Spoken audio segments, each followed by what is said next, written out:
జయశంకర్ భూపాలపల్లి జిల్లా టేకుమట్ల రాఘవరెడ్డిపేట గ్రామాల మధ్య ఉన్న చలి వాగుపై నిర్మించిన వంతెన గత ఏడాది కురిసిన వర్షాలు కూలిపోయింది. దీంతో ఈ ప్రాంతంలో ప్రయాణికులు కష్టాలు మొదలయ్యాయి. బ్రిడ్జి నిర్మాణ పనులు చేపట్టినప్పటికీ పనులు ఇంకా పూర్తి కాలేదు.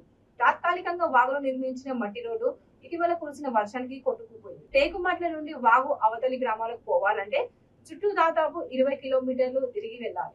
దీంతో వాగు అవతలి గ్రామాల ప్రజలు ప్రమాదమని తెలిసిన వంతెన గడ్డర్లపై అడుగు వేస్తూ ప్రమాదకర స్థితిలో వాగును దాడుతున్నారు. నీటి ప్రవాహం ఎక్కువగా ఉన్న వాహనాలు నెట్టుకుంటూ ప్రయాణాలు కొనసాగిస్తున్నారు. ఇప్పటికైనా అధికారులు నాయకులు పట్టించుకొని మండలాల్లోని వాగులపై బ్రిడ్జిలను త్వరగా పూర్తి చేయాలని ప్రజలు కోరుతున్నారు.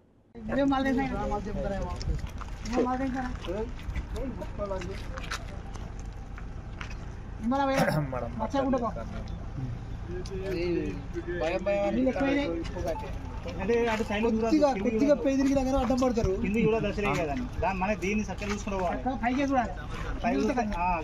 ఇక్కడ ఏమనిపించలేదు, అక్కడ సెంటర్ పోయినాక కింద నీళ్లు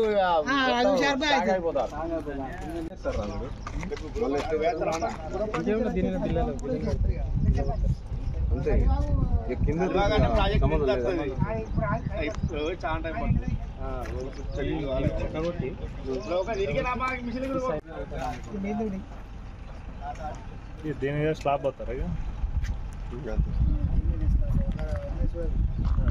పోయాలి.